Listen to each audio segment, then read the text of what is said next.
Yeah. Good afternoon, Senator Arthur Ellis, District 28. Thank you, MDOT team, Madam Secretary, for being here. Good afternoon. Welcome. I'm Delegate Edith Patterson. I represent District 28, and I'm chair of the chair of the Southern Maryland delegation, which is Calvert, Charles, and St. Mary's counties. Good afternoon. Ashish Solanki, Director, Office of Regional Aviation Assistance with the Maryland Aviation Administration.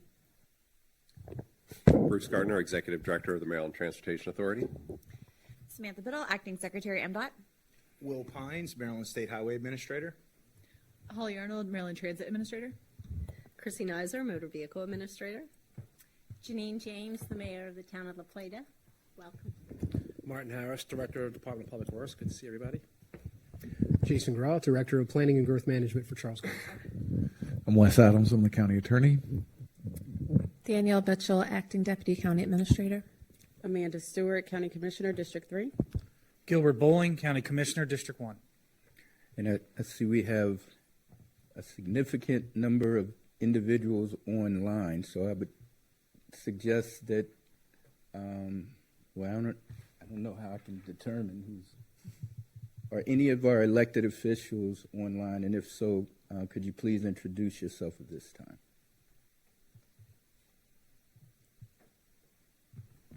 I believe they're mostly staff, Commissioner Collins, from the state and from Charles County.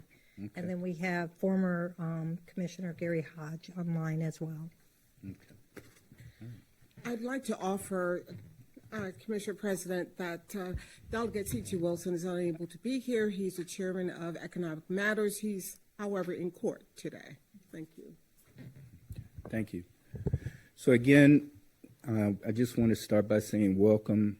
We appreciate MDOT's continued partnership to improve the mobility of Charles County citizens and those who travel throughout our county. We'd like to thank you for your continued commitment to Southern Maryland Rapid Transit, also known as SMRT, which has been our longstanding top transportation priority. As we've discussed before, our federal delegation has included the final $5 million earmark in the Senate appropriation bill and is now awaiting action by the House. We continue to do our part to find federal funds to support the completion of this project. Our partners in Prince George's County have been in lockstep with us on this game-changing project throughout the entire process. Traffic continues to worsen with the federal move to return to office, and the demand for transit is therefore growing steadily. The MTA commuter buses serving Charles County are back at capacity during peak travel hours. Our citizens are demanding rapid transit services now. This was heard at the SMRT open house, which you held in June. Our county has aligned its growth plan to be transit supportive to create a multimodal, walkable community, and buildings are starting construction this year. Again, we continue to be focused on the fact that light rail is the only transit mode that will keep up with the demand in this area. Of course, if this were easy, it would be done by now. We must press forward, complete the NEPA study, and get SMRT into design and construction. And with that, Madam Acting Secretary Biddle, it's your meeting. Thank you so much, Commissioner President Collins. As always, it's great to be here, great to be with so many of you and making this stop in Charles County today. I know something that we're all looking forward to, a lot of good news to share, a lot of investment, a lot of progress to be made, and partnership as well. But thank you again. For the record, Samantha Biddle, Acting Secretary of the Maryland Department of Transportation. Thank you, as always, for hosting us here to provide an overview of our draft 6-year Consolidated Transportation Program, more commonly known as the CTP.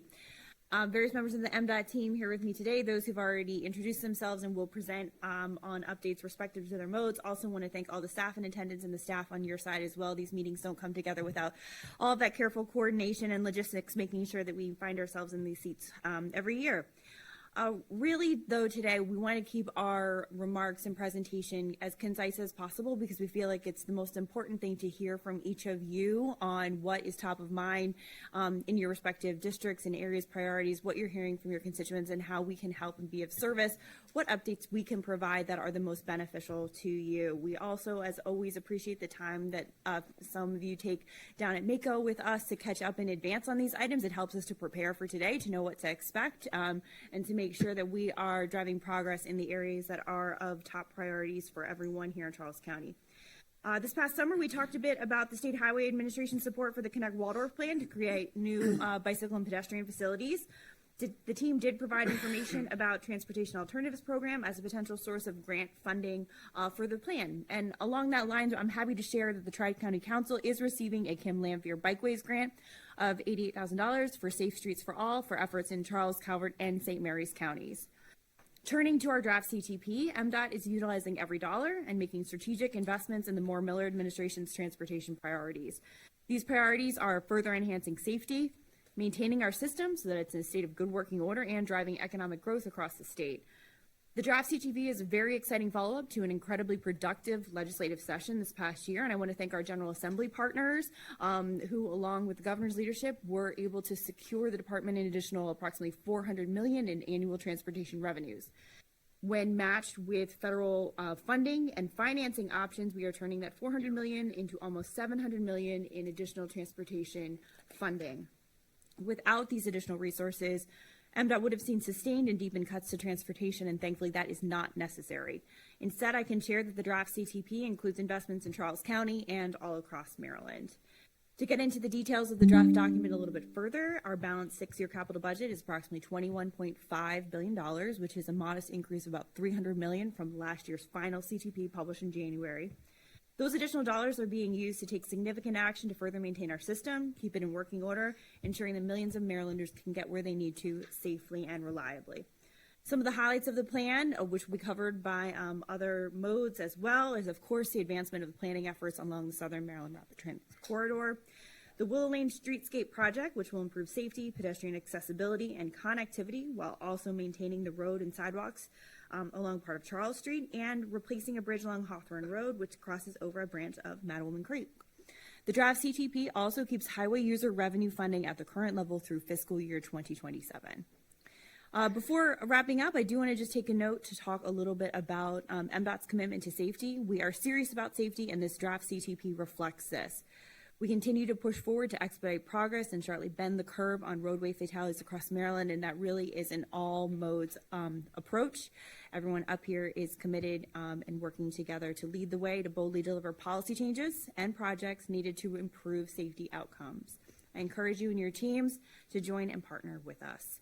I'll now turn the presentation over to the MDOT team. We'll start with Administrator Pines at State Highway.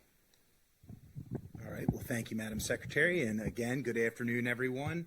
Unfortunately, our district engineer from SHA, Kim Tran, couldn't be with us here today, but good news, I have our deputy district engineer, Karen Fiasco, with me to help answer questions later. I'd like to echo the Secretary's comments about our emphasis on safety. We're serious about the safety of all roadway users, and it's our top priority. This year in Charles County, SHA installed pedestrian beacons on Maryland 6 this past spring and resurfaced Maryland 6 from Maryland 224 to Grandma's Place and 224 from Ford Drive to Maryland 227. We also expect to start next summer on the $5.4 million Maryland 225 culvert replacement at Mattawoman Creek. As discussed at our July 2025 open house, this project will detour traffic for an estimated 6 months, and we're currently talking to the county DPW, and we'll be have that ongoing coordination with the county to make sure that that detour is well coordinated.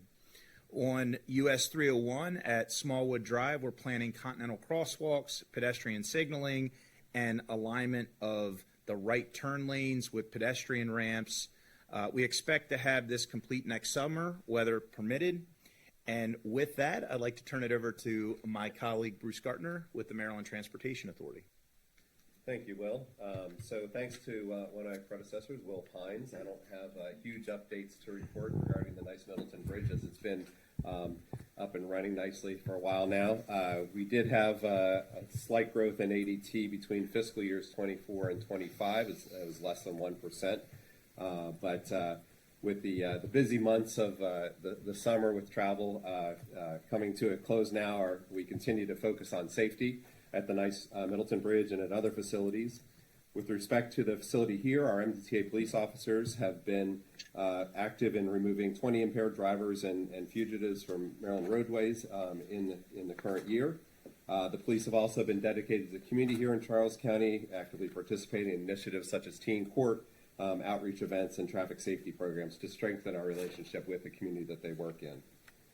Just as a reminder, we do have our Easy Pass Service Center that's open for customers to make payments, manage their accounts, enroll in Easy Pass Maryland, which is still the best place and the way to pay tolls. Easy Pass customers can also download relatively new Drive Easy MD mobile app for push notifications. Encourage you to recommend that to all of your constituents to better manage their toll dollars. Thank you for your time, and I will hand it over to Holly at the Maryland Transit Administration. All right. Thank you, Bruce. Good afternoon, everyone. It's so good to be here in Charles County with all of you. For the record, my name is Holly Arnold. I'm the administrator at the Maryland Transit Administration. And the prioritization of transit in the Moore-Miller administration's budget does ensure a bright future for transit here in the state and in Charles County. This year's draft CTP enables MTA to make needed investments to preserve and strengthen our transit system across the state. We're working closely with our partners at Charles and Prince George's County for the Planning and Environmental Linkages, or the PEL study, to advance the Southern Maryland Rapid Transit Project. This study will be used to collaboratively make critical planning decisions, as well as ultimately helping to accelerate the time that it takes to complete the required National Environmental Policy, or NEPA, process. Additionally, we're proud to support Charles County by providing nearly $1.5 million in grants to support your local transit operations, including preventive maintenance, the rideshare program, construction of the Charles County Van Gogh facility, and 2 small buses. Thank you for your time, and I'll now turn it over to Christy Nizer at the Motor Vehicle Administration. Thank you, Holly. And again, it's a pleasure to be with you today. I'm proud to report that our Waldorf branch office has hit a 5-minute wait time 2 years in a row now, and that truly is because of our dedicated employees who work there, who are engaged in premier customer service. We are really proud of the service we provide in our branches, but also encouraging everybody to sign up for their My MVA account. That enables you to access over 60 different transactions conveniently at any time of the day or night. But if you do come to the office, one of the things, and Waldorf is a terrific example of this, we've now partnered with many other government agencies to offer additional services in addition to our traditional MVA services. So lots of other resources available to residents that they can take advantage of. We're also really stepping up our outreach efforts.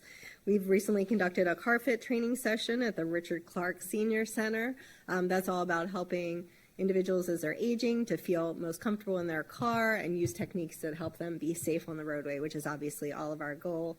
Obviously, the Secretary talked about the serious about safety vision that we have at MDOT, and we know that all of our goals is 0 fatalities on our roadways. Last year, unfortunately, 37 people lost their lives right here in the county. Some good news this year in that the fatalities are down, but we've still lost 15 individuals. You know, those are families and friends in the community that can never be replaced. And so we know there's still more work to be done. As part of that effort, MBA recently announced $12.9 million in highway safety grant funding that goes to organizations right in the community to address highway safety. I really would like to thank Charles County and the Tri-County Council for the work you've done with your local strategic highway safety plan. We do really think that is a critical measure to help us move forward in a coordinated way at the state and local level. We are updating our plan, which is required, and that'll be complete by the end of the year. So obviously, we'll include you in that effort as we move forward and make sure you receive all of those updates. Again, thank you for your time today, and up next is the Maryland Aviation Administration. Thank you so much, Chrissy. Commissioners, delegation, great to be back with you this afternoon. In the past, I've shared with you all of our progress with our aviation system. Just want to give you a snapshot of what we've been working on, focused on. Our focus really remains on our aviation system playing a crucial role in our state. We're supporting travel, tourism, as well as commerce across the state of Maryland. In fact, we have 33 public use airports other than BWI. And those airports generate jobs as well as connecting our businesses and citizens to this global economy. In fact, we have $1.4 billion in economic impact with our general aviation airports, and that generates over 10,000 jobs. Here locally, we have Maryland Airport, and in support of Maryland Airport, we have a $3 million grant program. Now, while we're not giving $3 million to one airport, we're pleased to support their progress and maintenance of their facility. This year, we're providing $60,000 for runway lighting improvements. So I want to summarize, thank you for the opportunity, and I'll turn it over to Acting Secretary Biddle. Thank you, Ashish. Pardon me. Thank you, Ashish. That does conclude our prepared presentation, but I know there are a number of projects and priorities that we would be happy to discuss further, but we'll turn it back over to Commission President, and just know that we are here to assist. Thank you. I wanted to provide an opportunity for delegation members if they wanted to ask any questions directly or give comments. All right, thank you very much. And let me just add for my colleague, Delegate Davis, who's chair of the Charles County. She too is in court, so that's what happens when you have attorneys who also represent the public service. Thank you very much for the presentation. I tried to take notes. I want to thank you for responding to some of our inquiries and concerns, particularly for me. I know that 488 was a concern for the students and the residents employees on Radio Station Road, the traffic light, the configurations that changed, that helped a lot. I have a question regarding the a possible van pool consideration for Southern Maryland, Charles County. I see that you have, thankfully, you provided the van pool benefits for Baltimore commuters. Let me just say this, as public servants, we don't get a break. We get people who come to us in grocery stores. In my case, it was at my church. There's a young man who presented his business plan. And it very much, Metropolitan United Methodist Church, I'll give my church a plug, and it really dovetails into what's offered here. His proposal is interest in providing a van for transporting people, small groups from throughout Charles County, but also in the metropolitan area. So I really want to know who is responsible for issues or the programs or considerations for potential van pools for Southern Maryland. I'm just going to say Charles County. Sure. So there's probably a couple of people on our team at the department who can be a resource in kind of connecting the dots there, along with partners from Tri-County Council as well. So be happy to follow up with you on kind of those shared resources, point you in the right direction. We have an excellent transportation demand management team at the Secretary's office that looks on ways to partner and advance strategies such as van pooling in all of the regions around the state. Sometimes they're tied in more closely with offerings from metropolitan planning organizations, and other times we'll look to partner with private businesses. It's certainly a strategy that we're looking to emphasize more and more in the Baltimore region right now, specifically due to increased traffic and congestion due to the Key Bridge not being in place. We're looking at ways to help people get where they need to, more efficiently and seamlessly through things like ride-sharing options. So I really appreciate you bringing that up, and we'll be happy to follow up with you. I appreciate that because, and George, you're not giving me a good look. You're looking surprised. You're supposed to say yes, yes, yes, whatever. Because in Southern Maryland, transportation still, particularly those without cars, we don't have, the needs are pretty unique, and I appreciate your responding to that, and we will continue pursuing it. I have a question regarding the Veteran Support MDA.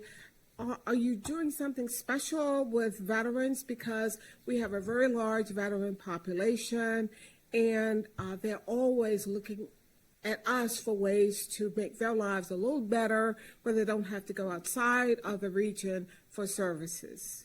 Thank you for that question. Very timely. I was just at the Waldorf branch office where we are in the process of opening a Veterans Affairs office Oh my gosh. for the community. So they're working through some technical issues. They're not quite open yet, but we're really excited. We've done that at many of our branch offices, and it's such a wonderful partnership where veterans can come and their families and get services and learn about benefits, and then connect also to MBA-related services that they might have available to them as well. So we'll certainly let you know as soon as that office is open. They're just getting some of their Absolutely. technology up and running right now, but it's the staff is there and they're excited to get going.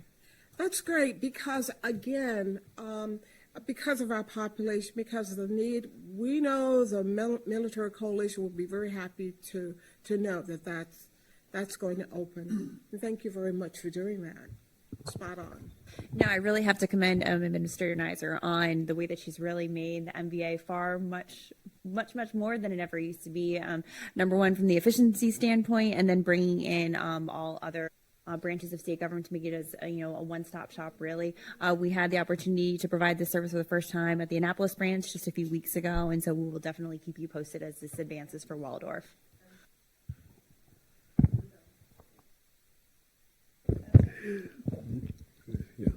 Yeah, thank you, Mr. President.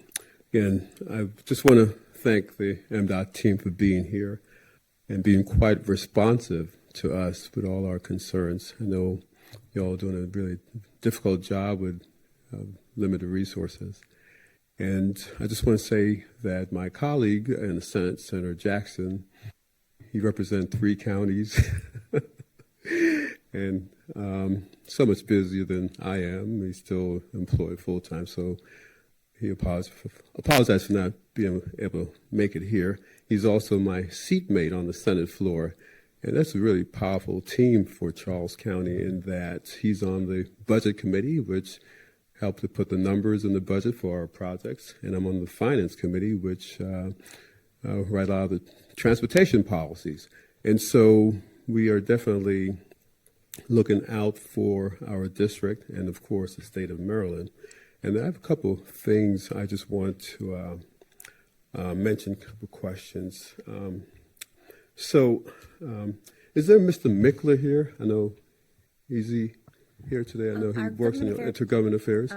Matt, I don't believe he's here today. We have other representation from our government affairs office. Okay, someone else from the government affairs office here, yeah. So that question on staff been working with him, Matt Mickler.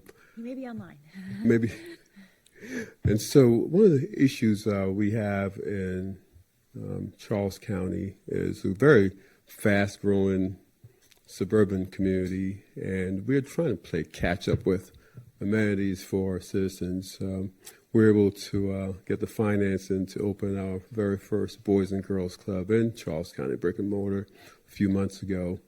And I have several $1 million in the budget for a second Boys and Girls Club, and that one is slated to be in Waldorf. I know the state owns several properties in Charles County, particularly in Waldorf, and been working with Mr. Mickler and others in your agency to identify those properties. So the idea is, if we can get that land, when we get that land transferred, we don't have to spend that additional funds on acquisition. We can go put that directly into a building and really beautiful facility. I mean, we have a great partnership with our existing Boys and Girls Club, funded through Cal Ripken Foundation, and really just tremendous cooperation from our state assets to do that. So I would just like to bring that to the front. Madam Secretary, if you ever heard that activity that we're working on, just want to bring that. I don't know if you heard anything about that and any transfer of land that we are kind of working on, any progress report for that. Certainly, and I know this is something that we discussed over the summer as well, and I'm sure that Matt is advancing it as we had talked about. I'll have to follow up with your offices to make sure that if there's any more recent developments, but really appreciate kind of your interest in moving this effort forward, and know that it is definitely a priority for our team. Yeah, thank you. Of course. I just know Mary James is there. We're talking about a third Boys and Girls Club in La Plata also. And that is very active going on. I see that big smile. I didn't mean to steal your thunder with that, but okay. Yeah, thank you. And secondly, mentioned the Maryland 225 work across Mattawoman Creek. So I think there are two projects there. One is the culvert replacement, and then the replacement of the bridge. I know both were mentioned today, but in the paperwork, I only see in your CTP, only see the work on the bridge.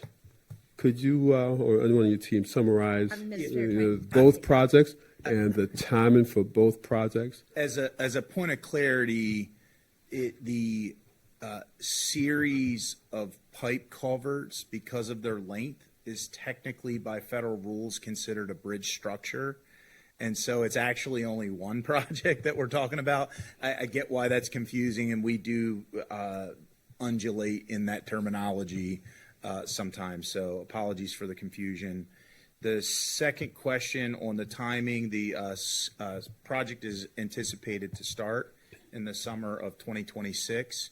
And it's a 6-month detour that we expect to have in place, and we expect it to finish in that winter 26, winter 27 period. Okay, so for clarity purposes, the physical bridge that's there now that you drive over, will that be replaced? No, the project is only for the pipe culvert replacements. That technically, again, by federal definitions, is considered a bridge. That's the replacement. To my knowledge, I can verify this and follow back up with you, but I don't think we have any planned work on that bridge. You know any differently, Karen? No. Okay. We'll follow up and confirm with our structures department if there's any work on the bridge structure. I see on the map that there's multiple tributaries in that area, but we'll follow up and verify if during the detour there's any other work planned. Okay. So what you're saying, the physical bridge that we drive over, that us civilians know as a bridge. Right. Okay. I mean, you guys are engineers. You ladies and gentlemen are engineers, and you have all the technical terms. But for me, I'm not an engineer. I'm a CPA, and most of my constituents are, non-technical. So that physical structure we drive over, which you call the bridge, that will not be replaced. Right.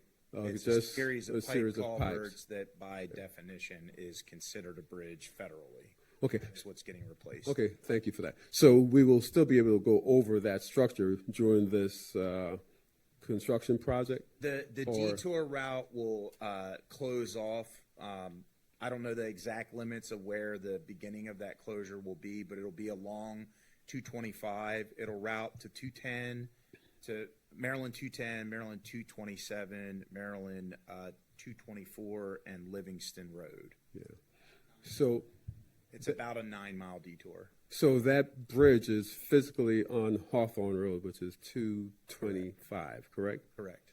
So people will not be able to take that route during the construction period. That road will be closed during construction. The point that I'm not sure about is if you're asking like a specific home and exactly the point where that closure will be in place, I can get those limits for you. Oh, no. The road will be closed. Just that road, you won't be able to drive over that structure. Correct. And so we have to detour around it. Correct. Okay, east or west on 225 Hawthorne Road. Correct. Okay, well, thank you for the clarification. You're welcome. Because I've been getting the questions, and I was like, I'm not sure. We do actually have for this project a project portal page.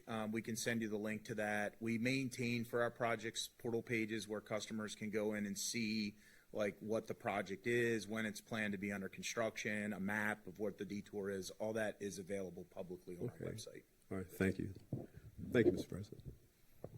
Commissioners, before we started entertaining questions, I wanted to give our guest, Mayor James, an opportunity because I'm sure she has a project or two she'd like to highlight. And thank you, Commissioner President, for not saying I have to be brief. I appreciate that. I forgot that part. Thank you. I have a long list, but I will tell you it's a list of amazing things the partnership between you all and our town have accomplished. The public engagement and the charrettes that you all have put on for the Route 6 have gone above and beyond what I even imagined. Our public came out. They were not quiet. They gave their opinion, and you all listened to it and really learned a lot about the community and what is feasible down here. So thank you very much for that. I had the great honor of spending some time with Darren on Complete Streets. We both presented out there at Maryland Municipal League over the summer, and it was amazing to see what Mount Airy was doing as well. I know Will had mentioned about our flashing crosswalk beacons. That was really good, and we also followed up with a social media blitz on that so people would know. Of course, you always get those comments that are a little negative. We just go by those on that. And the Safe Street grant that you all talked about, that we are working so hard in order to get that completed from Rosewick to Charles Street down to Willow Lane. We have a project manager that we meet with again this week, so that's well into going towards completion. And I have to kind of brag on our District 5 team a little bit. So I was at the Move Roundtable yesterday and mentioned about our favorite topic, traffic, on Route 6. And we just, you all just had activated the Willow Lane light on Route 6. And then there was a little bit of a backup with Garrett. So I had mentioned it to Kelly yesterday. She immediately texted Kim, and Karen's aware of this too, as well as I said, can you just look at the Garrett light to see if, one, it's needed, or two, we can make it flashing yellows, or three, make it a signal. So, because that's where the backup is coming in twice a day. It's in the morning and it's in the afternoon. But that Willow Lane light was so overdue. Those buses could not make a left on Charles Street, and now they safely can, which is very exciting about that. And again, one more praise for you all before I go in for the kill. You know, we're gonna really fluff you up here. But the legislative support that you all had for the tiered speed camera fines, it just baffled me that someone could go 100 miles over or 12 miles over and they would get $40 fine. So starting tomorrow, I hope it changes the behavior of many. So I appreciate that. I know that MML took that, championed that, and we were successful with that. So my big ask, you know, now that I've gotten you all buttered up, the only thing that we are really looking for in our community, and we have looked at this before, but I think it has now warranted another peek at, is a continental crosswalk on 488 right in front of Kings Grant. We've had a lot of car accidents there, but that crosswalk there is to get to Tillman Lake, and we have many, many of our residents do that, and people that are coming from other neighborhoods will bike that way. It is a low-hanging fruit there. It's quick to deploy. It is a safety mechanism. It's going to be a little bit of paint. I did volunteer to paint. They don't like my painting skills. And a couple of signs that say slow down. It is, when you're coming over the hill a little bit, you don't know to slow down. But it is a safety and a traffic calming measure that would be really helpful for our residents and those traveling on 488. But other than that, that is my ask for now. But I really do greatly appreciate your partnership and your responsiveness to all the requests that we have asked for in the past. And I don't know of one that is outstanding, so thank you for that. No, thank you so much, and for the partnership as well. We obviously have an amazing team, and it seems like we're all focused in the right direction. I am very jealous I don't get to go to too many shreds these days. Sounds like I missed a good one, so we'll definitely have to take a look at the outcome of that and see kind of what the plans are looking like going forward. I would turn it over to Will to see if there's any kind of updates or comments on the Continental Crosswalk request, making sure that's on the radar. I will say that this is not the first time we've had a partner at a CTP to offer to paint a crosswalk for us. So, we always appreciate folks being willing to go out of their way, but we'll see what we can do as well. Yeah, I gather we're going to have to take a look at that specific location. We really have been very focused on crosswalks statewide. In the last 2 years, we've upgraded nearly 2,000 crosswalks statewide. I'm really proud of that. The team's been very focused at the district level on refreshing our crosswalks, upgrading them where we can. We have had a lot of customers that want to have a can of paint and run in the road and do something.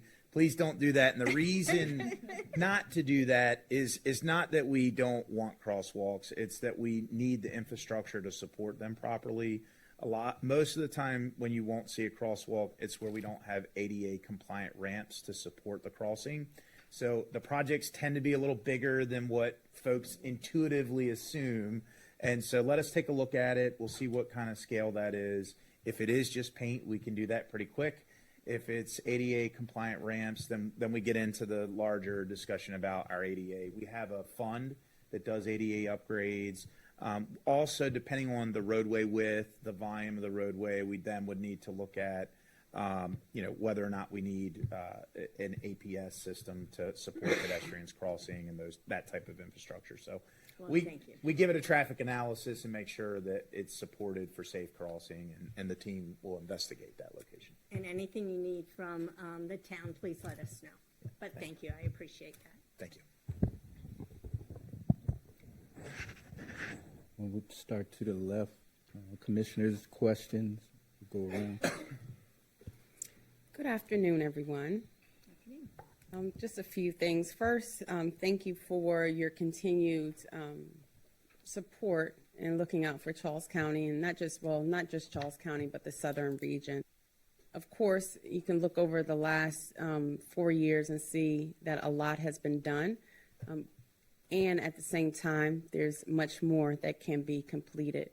There's a few things I want to highlight, but first, I would like to share that last week I had a town hall meeting in Waldorf, and one of the talking points and residents was really concerned about is, of course, our transportation, the congestion.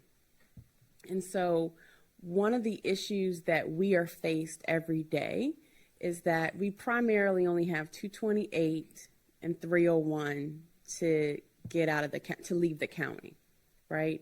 And so part of the conversation, residents wanted to know, can we have another option? Is there the ability to build another option? And my response to them was, pretty much not. We're landlocked. But I just wanted to share that still remains to be a huge issue. We also talked about the connectivity with Prince George's County when people are going up. I talked about investments that we have made as a county with trying to preserve land and what Prince George's County has done for the Smart Rail. But at the same time, also had a conversation about, we've been talking about this for the past 20 years plus. And someone said probably almost 30 years. And so part of the conversation and my challenge is, if we've been talking about the same type of transportation for the past 30 years with improvements in technology and improvements in just how we know how to do business better, are we still going down the right, no pun intended, track? Okay, so I wanted to share that. The other issue is, first of all, I want to thank you. Anytime that I have a concern when residents come to me about an intersection, staff always contacts your office and things are addressed. Most recently, when I say recently, I think the first request that I made for this intersection to be looked at was back in 2020. We were in the middle of COVID. And I'm talking about on 228 Berry Road, right at Festival Way, between the two shopping centers. And I was told back in 2020, which made sense, because of the traffic had changed, because we were in the middle of COVID, that you would come back and you would investigate and do your studies, and count the traffic to see what improvements we could make at that light. There's a lot of accidents at that light. So the good news is that probably about a year ago, I heard Mr. Groff and shared that it was approved that the light, what we need is and Mr. Groff can help me out, we need a dedicated turning signal. Right now, you can turn on green, and we need to change it so you can only turn on a green arrow. When I tell you there's a lot of accidents at that light, and not just fender benders, because cars coming down 228 are going so fast, people coming out of the shopping centers are getting hit at a high speed. My question to you is, and based on the last update that Mr. Groff gave me, I was quite shocked of the feedback, because I'm not the expert. I just thought you go up there, you change some lights, you go into the signal box or whatever, you program it differently, and obviously that's not the case. So if you can provide an update on how much longer before, and I have a picture I can show you of the last bad accident that I saw. I took a picture of it. How much longer before the light gets fixed? So I'm going to see if Karen, first of all, do you have a project-specific answer here? I have a partial project-specific Go ahead. answer here. Why don't you give that now? So they have our Office of Traffic, the Office of Traffic and Safety has looked at some intersection modifications and changing the phasing from exclusive permissive to exclusive. And they do have a design that is complete. And I'm told that they need their car a little bit of right of way, but I don't have clarification on what that actually is. So I was waiting on additional information from our schedule. So I'll give the top line traffic signal answer for a second. So we get this feedback a lot that's like, just go change the bulb and everything will be good. Much like the crosswalk answer I gave, nothing is simple. And typically we tell folks 2 to 3 years for signal replacements, if that's what we're talking about, especially the fact that there's real estate involved in this case, as Karen was mentioning. When we have to acquire properties, you can plan that takes a while. It can be quick if it is property that nobody cares about. If it's somebody's front yard, then it can take a really long time. And oftentimes, if there's any kind of widening involved for the turn lane configuration to make it safe for traffic operations, we have to go through the process, and it takes time. So we typically, order of magnitude, tell folks 2 to 3 years, depending on the complexity. If you take an intersection with no signal and add a signal, closer to that 3-year mark. If you're just modifying an existing intersection, it probably closer to the 2-year. Well, I appreciate that. Mr. Groff's last email talked about the property, needing additional property, and I look at the intersection. I'm like, wow, I would never have thought that you would need more property. So it's a lesson learned. And Mr. Groff, he did do a really great job with teaching me all about what goes into the process, and it's not just a light bulb. So I get that. But yeah, please don't forget that, because there's a lot of accidents there. So it's definitely needed. But I guess you already know that. That's why the state approved. It met the warrants for signal, so we agree that it's appropriate there. Yeah. It's just completing the process. If I can just chime in for a second. So Ms. Tran and Ms. Fiasco have been communicating with us well. Our last correspondence was just a few days ago. I guess the one question, and Ms. Fiasco, you may not know the answer to it. Do you know what the right-of-way is for? No, I was waiting for a follow-up email, but I can Okay. get back to this. Yeah, and I got the impression from some bounce back emails that some of the folks that were key to this were on vacation or were off. So I totally understand. The main thing is just for everybody's edification, this is a signal that is currently there. The arrow, the signal head is there. Everything's there. It just needs to be switched from exclusive permissive to exclusive, so that people can't use their judgment to make a left. They got to wait for the green arrow, because the judgment is what's getting people in trouble. Can I interject right there Please. to add on? That's why I don't understand why you need to acquire property. The turning lane is there.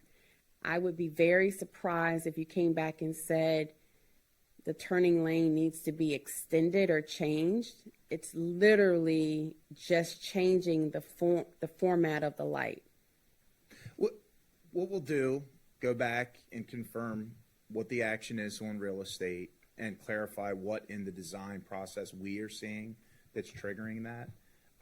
We don't want to put out a design that doesn't work, and so we need to make sure that if it is, from the timing, the signal timing changes that go with the movement changes, if that does result in a longer turn day, that's possible when you get into the analysis, that it could trigger right away. I actually don't know. We need to just get back to you with the details. I would appreciate if you follow up with Mr. Groff. Thank you. We'll do that. I'm sorry, Mr. Groff, you were about to say something else. The only thing I could think of is, and there's the devil's always in the details, but perhaps if it goes to the green arrow only, that some of the cars that do get through in that permissive phase, in other words, it's red longer to protect people, it may back up more, and that may cause a lane volume problem. So perhaps that has to do with it. I'm not really sure, and it's not really my place to speculate, but Okay. there you go. Thank you. Just a couple other items. Last year, or year before last, I asked about another intersection that I'm very proud that I was able to request for it to be closed, and it was closed. It's on 301 between the two shopping centers, right before you get to Plaza Drive, right between Plaza Drive and Route 5 228. The interchange that was closed off, he has barriers there now. Do you know what I'm talking about? I do remember us Okay. discussing that a couple years ago. I so- don't remember all the details about the location, but So my one question was, are we going to have a permanent landscape change? Because right now we just have the plastic, yellow, what do you call them? flex posts. Yes, those. And I was just wondering, can the state make a investment in changing it so it's permanent, so it looks better? We can take a look at that. Generally speaking, we do within the system preservation program have a fund for streetscaping elements to basically do aesthetic improvements. We would have to see that there's misuse of it or something to kind of trigger an operational or safety need. But if it's working well and it's really an aesthetic issue, that kind of pushes us into that streetscape evaluation. There's other projects like Maryland 6 within the county that are being evaluated and are part of that fund today. So there's no plans to do that as of now, correct? I'm sorry, are you speaking of the flex post up near like 301 and 228? Mm-hmm. Right across from Giant. Yes, ma'am. Yeah, so we do have a project. Need a mic. I'm sorry. Yeah, I'm sorry. Just come up to the table, Karen. I've just come to the table. Okay, I'm sorry.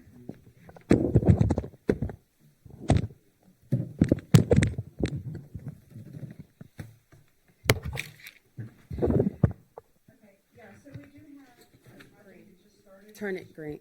Press the button. Press the button. Is it not working? It's working I'm now. sorry. This You're is a good, you're good. disaster. You can let it go. You can let it go. Oh, I can let it go once I push it. Okay, I can hear myself. Okay, gotcha. Sorry. It's okay. Yeah, so we're in the early stages of starting an area-wide contract where we do have flex posts at various locations throughout District 5, which is all 4 counties. And that is one location.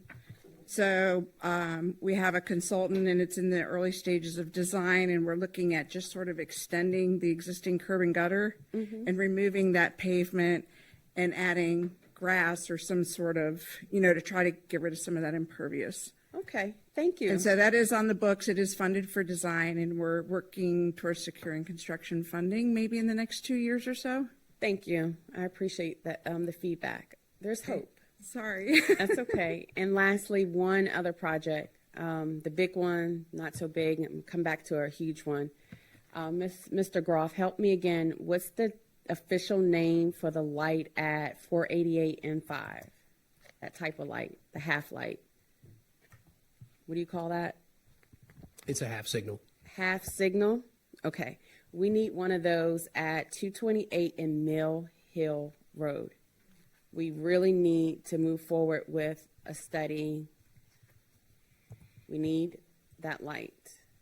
The people who live in that community are having a difficult time leaving their community or coming back in their community. when they're cutting across 228 because of the traffic, the speeds, and the volume. Can we put that on the list to investigate to see how we can get that half signal there, please? So 228 at Mill Hill, so that is something that they are looking at right now. And so as soon as they're looking at it, then we'll get back with you. Okay. What that means, we perform a signal warrants analysis to determine whether or not that intersection merits through the warrants, and that's there's a lot of Standard. requirements that go into that. And once that analysis is done, that will tell us whether it meets the warrants or not. Once it meets the warrants, then it goes into their bigger traffic pot to evaluate against all the other signal priorities. Well, we're at the first step. You're So at the thank first you. step. That's Thank right. you. That's positive that we can share with the residents. At least you are aware of the concerns that we have there. All right. Well, that's it for me. Thank you.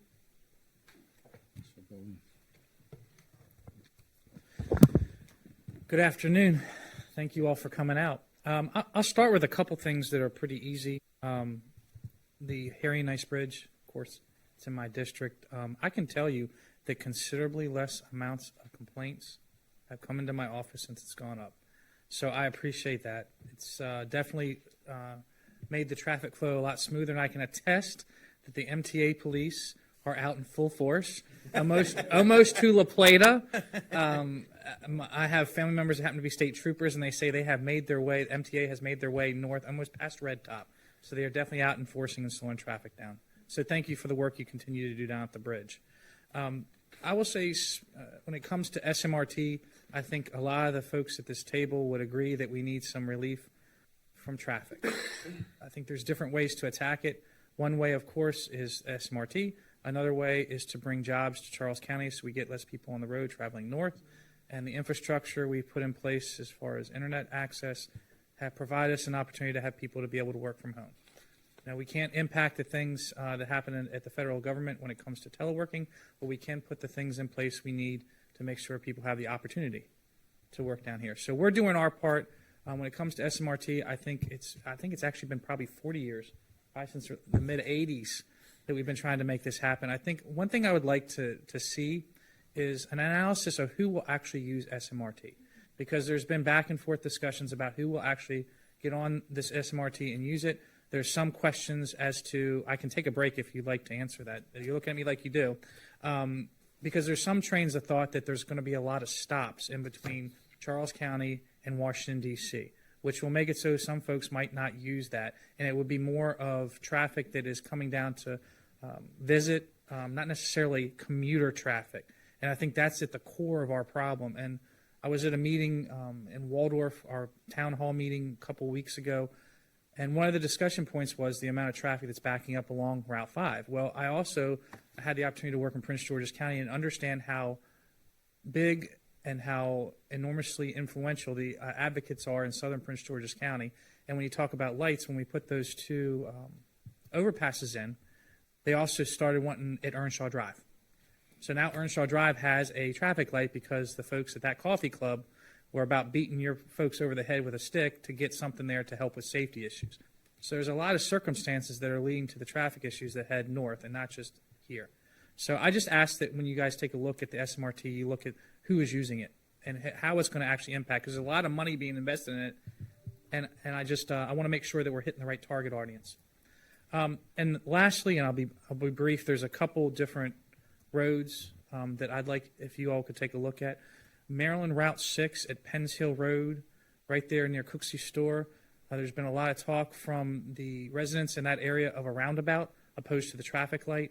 It's a challenge there at that intersection with the increase in housing. A recent development at that corner has caused several accidents. So if there's a way we could explore a roundabout, I would be very grateful to that. The entire 231 corridor going from Hughesville to Calvert County is a challenge for folks. There's a lot more traffic coming through there from Benedict all the way up into Hughesville, with a lot of commerce and potential commercial development that could happen in Hughesville that could present challenges for the folks there. And last but not least, the mayor already touched on La Plata. Litter control. Well, first off, your office is very responsive. I will tell you that. When I do pick up a phone or my staff calls over to your office, folks jump on it, whether it's trimming trees back or picking up trash. They're really good at it. So please let them know. I'm very grateful for that. But litter is a big deal, especially in the rural areas on some of these roads, because it tends to be those main corridors, 234, 301, Route 6. If you could just stay on top of that, I'd be grateful. And thank you for coming out and listening to us. Of course, great comments, great questions. I will ask Administrator Arnold maybe to provide a little bit of insight on both your SMRT question as well as more near term. The MTA is also taking a proactive approach towards our commuter bus system. So just thinking about services that we have out there right now that can be beneficial to the county, and then would ask Administrator Pines and Ms. Fiasco if there's any other updates on the other local intersections. Thanks. Yeah, thank you for your comments. I do want to note on SMRT, one of the next steps is ridership projections. So specifically looking at like who would be riding, where they're coming from. Part of that is part of the PALS. So we do anticipate taking a look at that and being able to answer that question. I don't see it here today, but that is part of the process. And there's modeling that is used historically throughout. So that's part of the next step, and we anticipate mid next year publishing the results of that or sooner if we can. I did also want to know, so we reorganized our planning team about 2 years ago, and we introduced a statewide planning team. So Daryl Smith is here, he's our director. And one of the things that he has worked with us on in instituting is an annual look at our commuter bus routes. Historically, we've kind of just ran the same route we did in the past, and we need to make sure that we're taking regular looks at it. You know, are there new places of employment? Are we seeing new housing developments? Are there new things that are coming up that we want to serve and serve better? Can we look at ridership on some routes where maybe it's lower and push it to ones where it's higher? I will say Southern Maryland always has been and continues to be our highest ridership for commuter bus, and so it's an area that we pay a lot of attention to. So I think as part of that process, we do want to look at opportunities of how we can continue to better serve the riders today and make those adjustments to continue to grow ridership there. So happy to work with your team. I know that Daryl and Mr. Groth work very closely together, but we're happy to continue that. I'm going to take the litter item and then I'll kick it to Karen on project-specific topics. So litter is a huge challenge for us, frankly. To provide clarity, we work at our funding levels for regular operations litter is on a 4 to 6 week cycle. That is weather permitting. Even with 4 to 6 week cycles, we are picking up more litter than we ever have. We've introduced a couple years ago what's called Operation Clean Sweep, where we add in an additional litter cycle around the major holidays. We just had one at Labor Day, and I'm happy to follow up and share some of the social media that we put out from that. What we did during that campaign, we picked a number of routes throughout Maryland and took before, during the cleanup, immediately after the cleanup, and went back 1 week later to take photographs. And consistently, we're seeing littering occurring in less than a week's time at a rate that it looks like we really didn't do much. It's a real challenge. Obviously, I think it's intuitive for everybody that we can't go out every single day to every route and clean up. So we are working on with the police, currently having discussions with Prince George's County, because through the last legislative session there was a bill that passed where the nature of the bill is that if somebody reports that somebody else littered and there's a fine applied to that, that fine would be shared with the person who provided the information to go after the litter infraction. That was a Prince George's County bill. We at State Highway were less interested in sharing the fine, but what's of interest is the fact that creates a path where we can provide evidence packages to the police to pursue actions against people littering. So we've had several meetings with Prince George's County Police to entertain using various video technology to identify individuals and catch them in the act of littering. However, right now, candidly, littering is in criminal law. It's not a civil issue. And so I'm having a little trouble finding police that want to go. Well, I was getting ready to say, in my former life, I might have done that, and I would say you're probably going to find a challenge getting officers to have the time to enforce that. So maybe an avenue to go would be somehow to attach their violations to their driver's license. Sorry, I'm looking like you, but I know. but somehow to hold some culpability for that because it's costing the taxpayers so much money, and maybe sometimes when you hit people in the wallet, metaphorically and literally, with their license or their insurance or something, because I can tell you at the county level, we have an aggressive team picking up trash on local roads. So I don't envy you and your challenge. I appreciate you addressing it though. Happy to share examples of what we've done. It's a real challenge. We're not going to be at a point. We spend $18 million a year on litter. We cannot make an investment where we're cleaning up weekly. It's just not going to happen.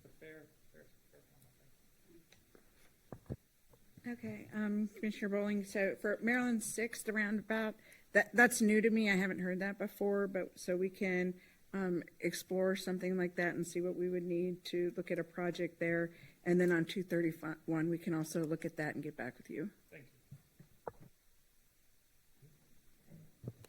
Thank you very much, Secretary Biddle, for coming down. Commissioner, I'll be the first one on the SMRT. I don't know about you, but because I'm stuck in that traffic every single day going to and from DC. So I'm very, very happy to see that, it's a priority at the state level and as well as at the county level, and that we're on the same page as far as the SMRT. All right, so I guess I got to be the negative guy. The I-495 Southside Express Lanes project. We sent a letter of opposition in regards to that project, along with Prince George's. Basically, everybody involved in that project was in opposition to it. Delegate and a lot of my commissioner colleagues, we even had forums in the community universally against it. And so what can be done at this point to sort of stop this project? Because as I understand it right now, it's going to be flex tolling, and the option of putting in light rail is not on the table. Buses, I think, are mixed in there with it too, but there is going to be flex tolling. And as far as that's concerned, that's going to be an undue hardship on Marylanders, not just Charles Countyans, not Prince Georgians, but Marylanders as a whole. And so as a responsible person that travels that road, along with a lot of other Marylanders, I don't understand why Virginia's allowed to do this and that we're not at the table as far as either revenue sharing or stopping it at the bridge, because we understand they can do whatever they want on their side of the river. But once you hit the bridge, it's a different deal, and especially when you come over to 295 into Prince George's County, it's going to be an undue hardship on Marylanders. So what can we do at this point to slow this down and make sure that this doesn't happen? Now, thanks for the question, and also for the shared advocacy and outreach along with Prince George's County. We have been in close dialogue with Prince George's County for a number of months, if not years, at this point, in regard to this project that the Virginia Department of Transportation is pursuing. Currently, where the project stands, the next major milestone does involve a vote before the Transportation Planning Board should Virginia choose to advance the project. I believe as of right now, it is scheduled to advance forward there. Okay. I know that there are a number of convenings happening with local jurisdictions such as yourself who have, vote and voice in this matter. Certainly, Maryland has been on the record in terms of providing our feedback as a coordinating agency through the environmental process governed by federal highway, which is how the state of Virginia is permitted to look at a scope that does extend across state lines. Okay. This is, uncommon but not unwarranted, and it's a unique situation, but, our state having shared infrastructure boundaries, this is not too dissimilar from environmental studies that we have done where we look into the state of Virginia for different bridge projects as well. I think the disappointing thing here is that we're just not aligned on the approach that Virginia has taken. We really feel as though the multimodal option, it's been very clear, it's been very well documented in the history of what folks have wanted to see along the structure and then this corridor, and that is where we remain, frankly dissatisfied with the solution that has been brought forth. And so we support our partners in Prince George's County. We appreciate your advocacy as well. And we'll just have to see kind of what happens as that vote moves forward, and continue to encourage Virginia Department of Transportation to listen, partner, and take the feedback that is being offered very willingly. I think we agree that there is a need for a solution here, right? All of these movements need to occur, but I think they need to do so in a way that is balanced and acknowledges a lot of what has been studied, documented, and committed to in the past. And I totally agree, and that's why I want to make sure that we're on the same page and what can we do to support, because like I said, I was shocked when, we went to Oxon Hill, Marylanders were against it, but then you went to Virginia, the Virginians were against it. And so it's like, well, who is actually for this? If people on our side are against it, and this was before the ideas were all on the table, everybody universally said they were for a multimodal metro or some sort of light rail option. And it was like, yeah, sure, whatever. And they just threw it in the back and they said, you know what, we're going to do express lanes. And not only that, was the flex tolling. And, we just had heard stories after stories after stories, people getting, these crazy $80 bills going from here to Springfield Mall and back. And, it just was, it's an undue tax, basically. And that's the way a lot of people saw it, undue tax that we had no control of, and we're going to get no residuals from it because Virginia was very sketchy on what happens to the money. You know what I mean? If we're going to be partners, let's be partners. But if we're not, and you're just going to use us in taxes and squeeze us dry, then I'm not for that part. And so I'm glad to hear that MDOT's on this and that we're on the same page. Thank you. Oh, thank you so much. I have to echo the responsiveness comment that was made earlier. So thank you for your responsiveness. So I share a unique district, and I'm going to touch on every mode of transportation. All right. So SMRT. I'm certainly glad to see that that's moving along. I'm certainly glad the last bit of funding has been supported for that, and we're moving forward with that. Again, I kind of echo what my colleague said. I'd be the first one on that train and encourage everyone from Billingsley Road to get on that train because the traffic jam through that corridor to get to the 210 from 301 to 210, it's pretty challenging. So I didn't start that way, but of course it is now because that's a really neat shortcut to what they think the commuters are getting out of traffic. But anyway, and speaking of 210, we're looking at I think George, some type of commuter transportation, MTA, W9. I know now that we're all back to work, those folks are back to work. Not looming government shutdown. So let's take that off the table. We're going to talk about the mode of transportation, commuter transportation,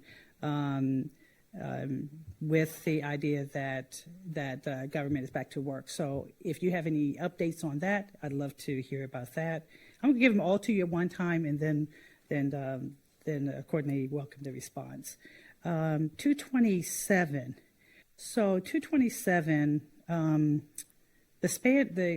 The whole span of 227 between Matthew Henson and J.C. Park, there's two elementary schools. One of the issues there is the proximity of the school to the road, and that parents have to set on 227 to get into that school to drop off and pick up children. I can tell you that the complaints I got during COVID, unfortunately, was horrific.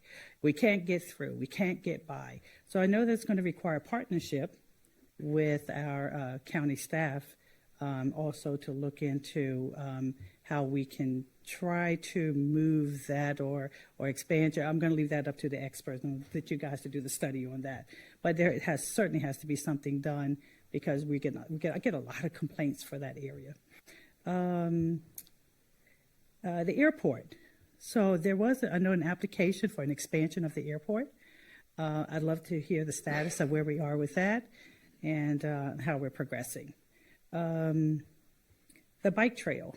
So eventually, I know that there was conversation, and it may have happened a few years ago, but I'd like to at least get that initiated again, crossing the bike trail over major highways like 301 in order to continue that ride into various counties, other counties, be it that St. Mary's or Calvert. So if we can get an update on that. Let's see. 301, traffic on 301 in Billingsley. I think I just touched that a little bit. Ever since that the bridge has opened, yay, I mean, great. It's a beautiful bridge, and we love it dearly. But we have had tremendous traffic, tremendous complaints come in about the traffic that you can only get through. Maybe you have to probably sit there if the traffic is bad, then you're probably going to sit through the traffic light about 3 or 4 times before you can make on northbound, before you can make a left turn on Billingsley, and certainly getting through the light on 301. So that's been an issue. I don't know if it's the timing of it. I don't know if there's some other type of something we can look into to help that traffic situation. But it is very, very heavy and it's very inconvenient, as my constituents say. The other paving of all the state roads. Now, I can't name every single one of them, but when I drive on some of the state roads, and particularly in the rural area, they're really bumpy and they're really, they really got ruts and stuff in them. So, but I don't know if you have someone that can actually kind of do a span, or you have a satellite view that you can look at those state roads, especially particularly rural areas, to identify any issues of pavement. So that's another. You did mention about detouring onto 227 as you start that project on 225. By the way, the senator, he's probably going to talk to you about it, but we just saw that it is a new construction. So it is replacement of that bridge on 225. But the detour, we're going to have to probably look in how we're going to detour that traffic on 227, as I was saying, because we have two schools that use that, they use that road to enter those schools. Before we can start detouring, we really need to figure out how we're going to divert and then work with those two schools that are on 227 that use the entrance. And then, last but not least, we talk about transportation, we talk about carbon footprints, and we talk about traffic. Can anyone give me an update on any kind of ferry transportation? It is, we have about 18 miles of waterway. I know at one point, there was a Northern Virginia, 495 Northern Virginia, that was looking at what ferry transportation, be it passenger, as well as the base was looking at that ferry transportation in Maryland. So, I'm sorry, I told you I was going to touch every mode of transportation. I don't know if we got Administrator Nizer in there. I think she's always deserving of a kudos, so I'll take that one for her. But no, thank you for the question. So let's chip away at those. I'll be, I think, coming to Will for a majority of these, but maybe two off the top. I'll start with the ferry one.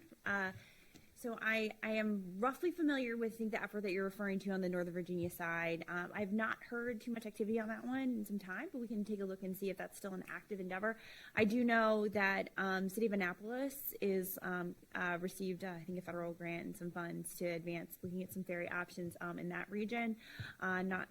Not necessarily, a benefit to this county, but certainly something that is of interest. I think locally, regionally, there's some interest there, both from a tourism perspective and also from a shared mobility perspective as well. So we can certainly follow up with you on that. I'll probably come to Will next on a variety of the roadway questions, and then Ashish can perhaps follow up on the airport one to round us out.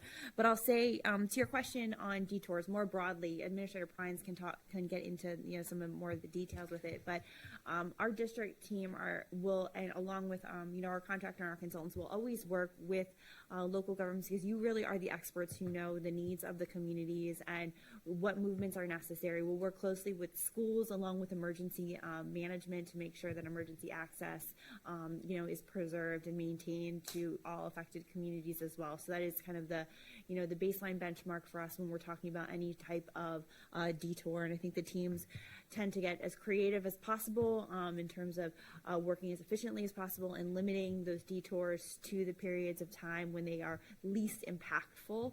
But sometimes least impactful is still very impactful if you happen to live along or travel along one of those routes. But we will certainly do our very best. With that, I will turn it over to Administrator Prynes for hopefully a lightning round of responses. If anything that we cannot cover, we will certainly follow up with you on in more detail following the meeting. And Appreciate that. I'll probably share some of it with Karen. We'll go back and forth here as we're chatting. So maybe I'll hit the detour route. Apologies if I wasn't clear. The closure of the 225 route is for the replacement of the pipe culverts, which are defined as a bridge federally.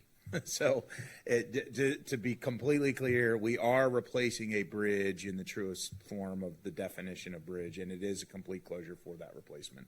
The detour will use Route 227, and I'll make sure that with our team, if there hasn't been a comprehensive collaboration with schools, that is our normal process. We do work with emergency services in schools when we do detour routes, we will make sure that if there's another layer of that we need to do, we will absolutely do that. You want to add anything to the coordination that's already happening? Yes, they've already been doing reaching, we've already been reaching out, and then Kelly here in the back is our community relations person, and so she's been coordinating with, emergency services and with the local schools, and we'll continue to do that, as we go to construction, and then we'll continue to coordinate with everyone, even during construction. So, Administrative Pines, if you don't mind, I want to follow up on, you made a brief reference to this. We actually did have a pretty extensive meeting on this project with your team about a week and a half or so ago, Senator, where we did discuss a lot of this, including the routing. I do know that they have reached out to the schools. I brought in our chief of roads to look at the impacts on the county roads in that area. And so one of the things I will tell you that I did press them on talking about from a timing standpoint, sort of what you were talking about. When is the actual structure going to be closed, and how can that timing be sort of staged out? What I had said, and this is optimistic and hopeful, is that maybe it can be done a little bit quicker so that there's less of an impact on the school bus traffic there during the course of the school year. I know we're looking at sort of a springish, summerish start, so hopefully things can cross our fingers, move quickly. But they've done a pretty good job of giving us an overview of what the plan is. And I actually know, and I'll give you some credit about this, you all actually did an earlier forum in the area about this project. So we're just to let you know, we're staying on it pretty closely. On statewide pavement, we actually do have a joint committee report due to the legislature to kind of surmise where we are from pavement statewide.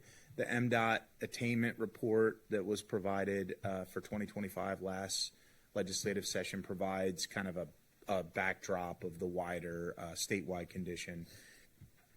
Within roads in Maryland, pavement is a real challenge in rural areas where the functional classification of the roadway is low enough, either it's rural or minor arterials, that do not qualify. They're not considered on the national highway system, and so they don't qualify for federal funding.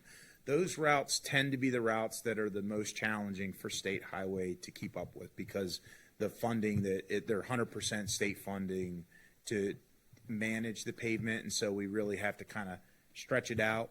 With our pavement program, we do utilize an asset management approach. We have an ARAN truck that actually drives the entire state and records the pavement conditions, so we don't have to look at aerial images and all that. We actually have data that substantiates whether it's rutted or cracked or potholes, all that we have really good data on. And so we have very tailored treatments. We first fill potholes, then we do larger patching, we do crack sealing, we do these minor asset management treatments first, and then work our way up to the larger pavement reconstruction. We try to get as much life out of pavement as possible to stretch that dollar as far as you possibly can.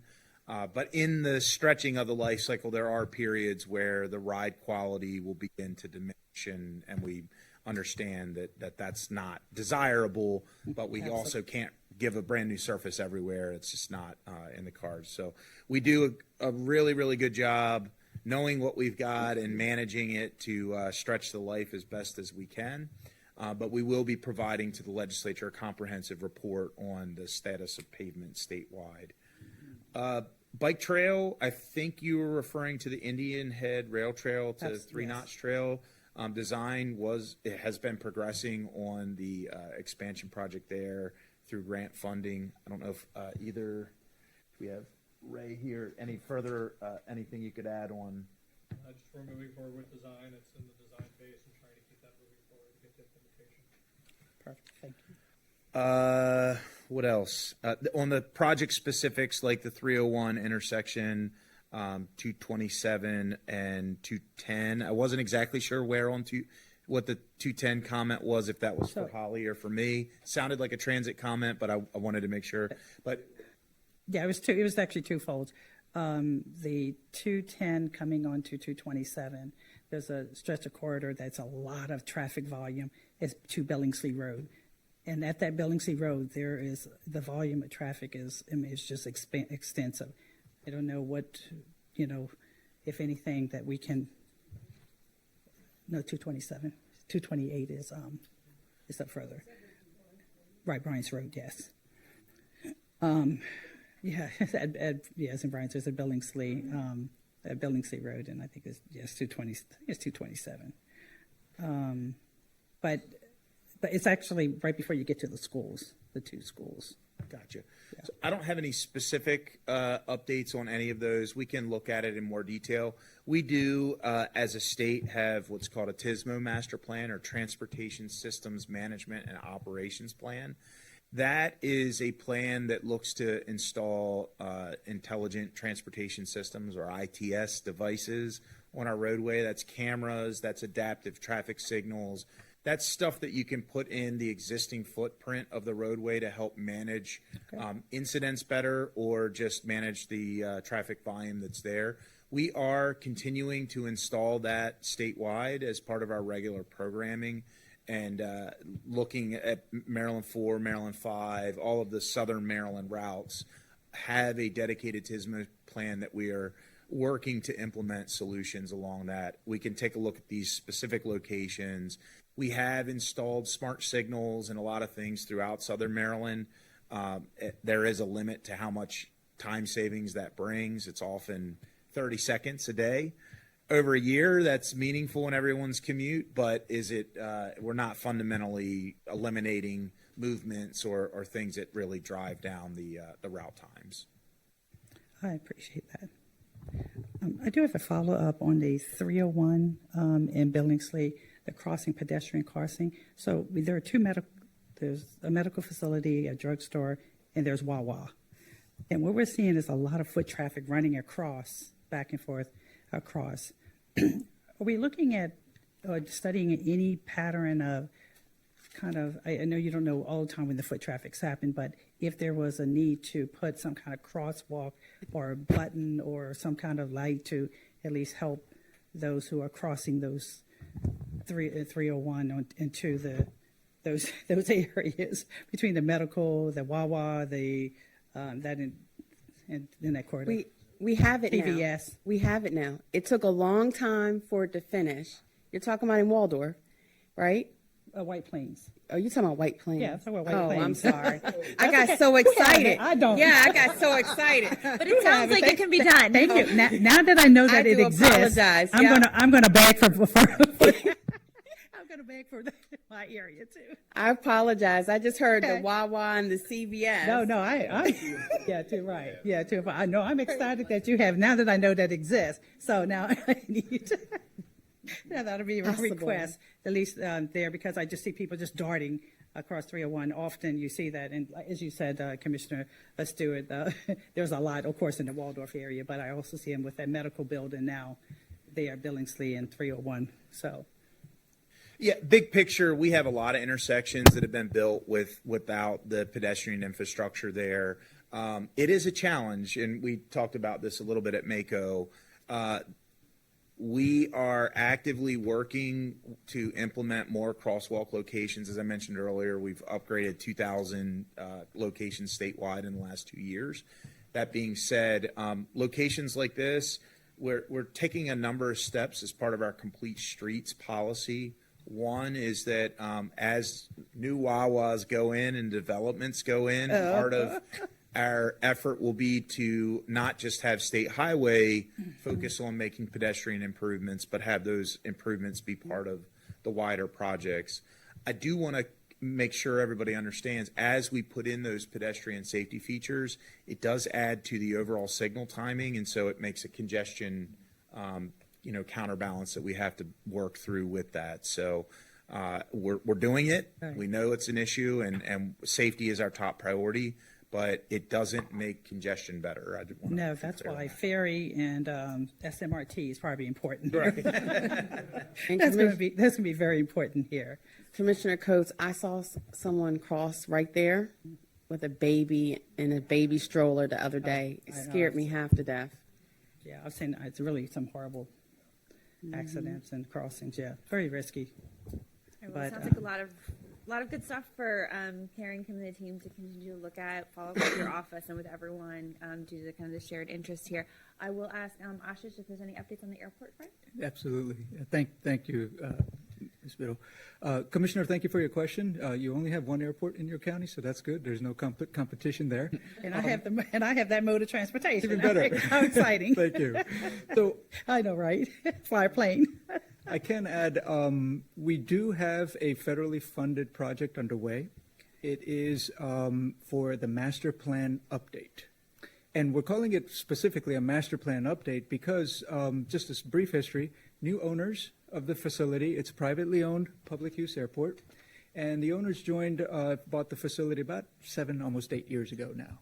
And so they require, as a federally obligated airport, they have to follow the federal process of any considerations of, you mentioned expansion. We look at it not just in one term expansion, but preservation, maintenance, and operational needs. So this master plan is going to look at all of those pieces and then additional pieces. We have an example, emerging technologies, not just the traditional flying, but new methods of flying, and how does that apply? So this master plan will start touching on all of those areas, and then there'll be certain open public meetings and conversations with the public as well. So timeline-wise, the grant is in place. The airport is the owners of the they're the recipients of the grant, not the state, and so we're supporting the airport and the FAA in this project. We see about 24 months for this master plan. Oh. It could go quicker. It depends on how much or how little the data we need to collect and or analyze. And so based on that, we develop the 5-year, 10-year, 20-year plans off of that. And that develops the improvement schedule. Awesome. Thank you. That helps. Yes, it does. Thank you so much. Any follow-up questions for anyone? I'll just make a comment. No, go on, Commissioner Coates. I just have one more. Is there an appetite for bike lanes on state roads? So absolutely. It's part of our complete streets policy and our context-driven guidelines that support design of complete streets does include various features for bike lanes within either utilizing roadway diets, where we would take shoulder areas, lanes, have dedicated bike areas with flex posts or barrier separation, or we can put in sharrows where if the shoulder's wide enough and we feel like the context is appropriate, that the bike can be supported by signing and appropriate infrastructure. So it kind of depends. We do, beyond that, have a trails program that adds dedicated infrastructure for bikeways throughout Maryland as well. And there's a lot of federal money that's available to local governments that SHA administers that federal funding, but the money's available to locals. That's through our Transportation Alternatives Program. There's the Kim Lamphere grant program, and then we have Rec Trails is another program where there's bicycle infrastructure opportunities for local governments. Oh, that's great. And Safe Routes to Schools is another one. There's a lot of different programs to help with this type of infrastructure. Very good. Thank you. Great information. Okay. I just thank you, Coach.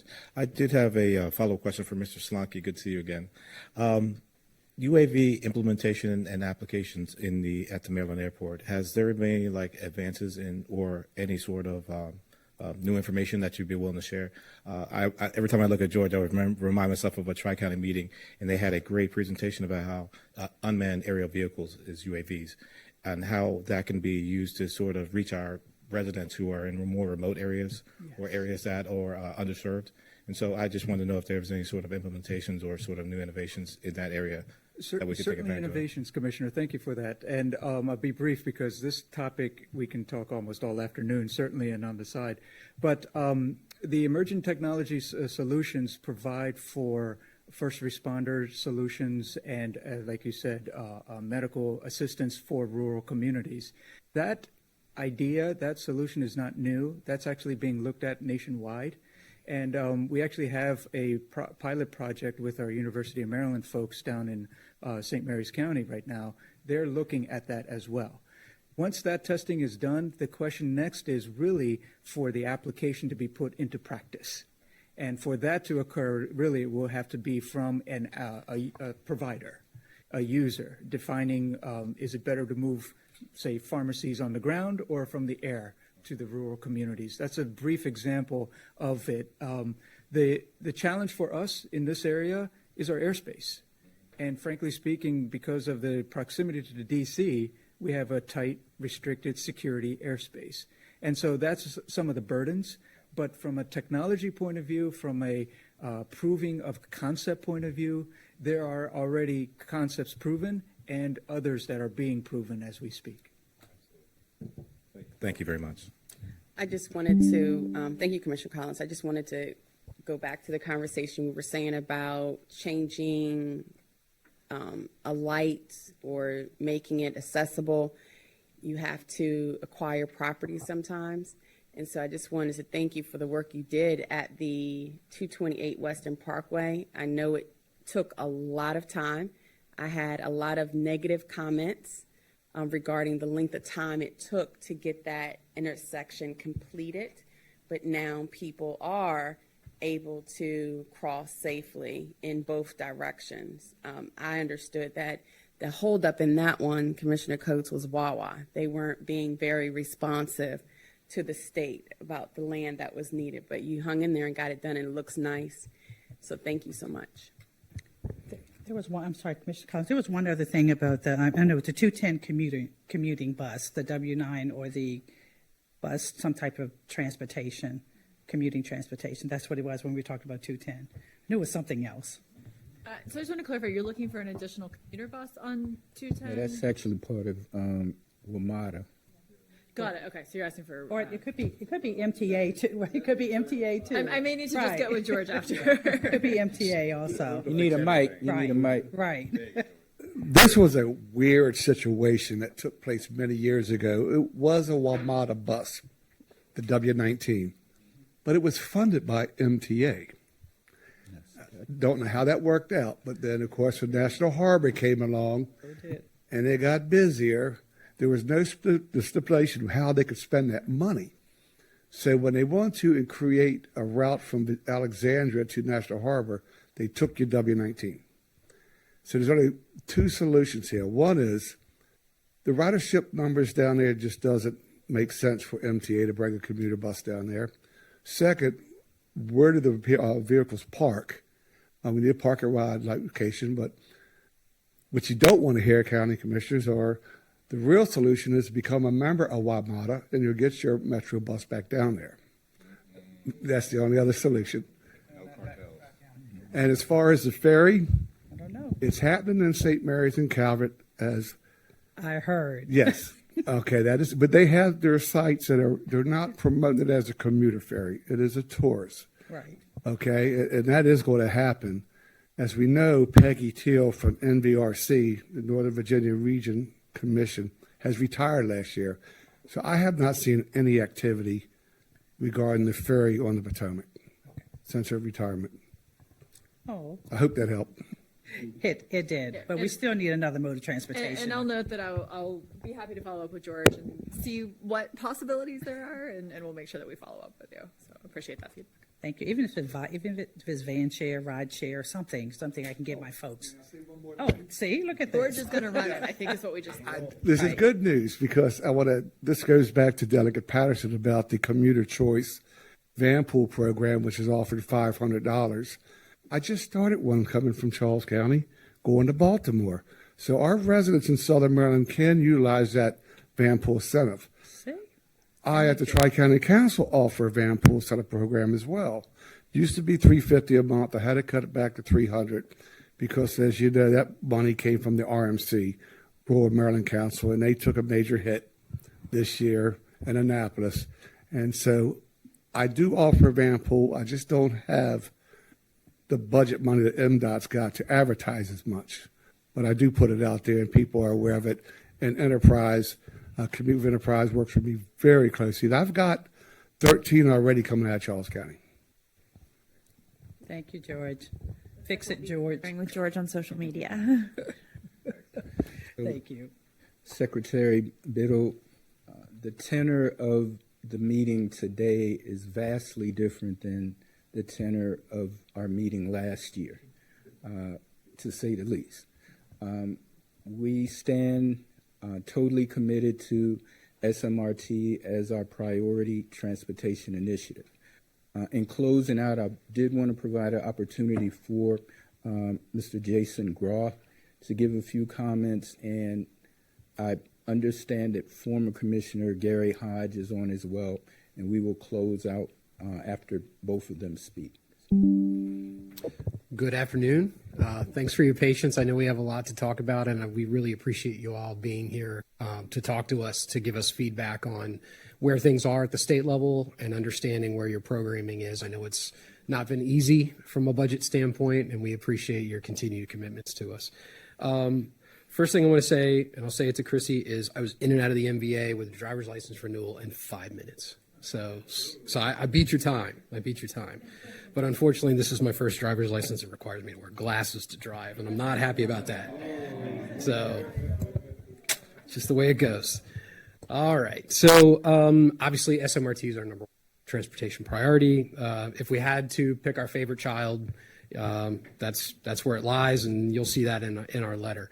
Couple of things, and I've spoken to some of you about this. The Pell study is a new thing. Planning environmental linkages study is a new thing for us, and as far as I know, it's fairly new in the country.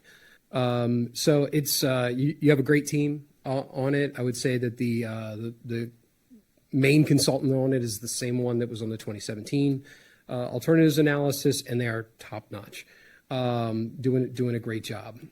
Couple of things that are I'll just express from a general overview. Pell is a new thing. And SMRT, as you've heard some comments today, has been studied ad nauseum. And Pell requires you to pretend you've never done anything before, and that's really hard to do. And the main thing is alternative 2, all of the alternatives in the study, and namely alternative 2, which has an ABCD version, they are all buses and mixed traffic. We more or less have that today. And so in terms of the purpose and need of the project, I'll just try to impress upon the administration that that's not going to cut it. I appreciate that Pell makes you do it. I've expressed to the project team we'd like to see it looked at, analyzed, seen for the fact that it doesn't make the cut because those buses, while some of them are looking at like HOV type lanes or bus on shoulder, they still have real issues, one, getting in and out of traffic to get to stations, as well as just keeping a better pace than traffic. So a fixed guideway is definitely the way to go, and the 2017 analysis really showed that, quite honestly. So just to take those comments to heart, I hope. The CTP page for SMRT is a little confusing. It is known as MTA page 57. I want to say it's like around 231 of the PDF, something like that. But MTA 57 is the SMRT page on the funding. We were blessed and worked very hard to get $10 million in federal funding. The total funding on the page is $14.6 million, including federal and state funding, and state code, transportation code 7-713, as I've said in past years, so don't hate me, requires a state match of the $10 million. So we're a little wondering what's going on there in terms of the full funding of the project. So it'd be great to hear what that's about. And we look forward to getting that next federal infusion, which we have in Congress right now. Like was said earlier in Commissioner Collins' comments, the Senate Appropriations Bill has approved another $5 million for the project of federal funds as a federal earmark, and it is waiting for the House's approval, fingers crossed. So if that occurs, then that initiates the other match, the state match of another $5 million, which takes us to a total of $30 million. I know the state's got tight budgets, and I know that there's, it's a lip biter, but it is in fact the requirement. So just wanted to bring that to everybody's attention, and I look forward to your feedback on that. Commuters are back. This is, it's a good thing, it's a bad thing, it depends on where you sit. But we have a lot more people on the road. Every time we go to a public meeting, I attend a lot of commissioner town halls. I hear a lot of concerns from our commuters. I have people I walk into in the grocery store, or people that go to my church, that say, when are we going to, get high capacity transit down here? Because their commuter bus is full. That continues to be a concern.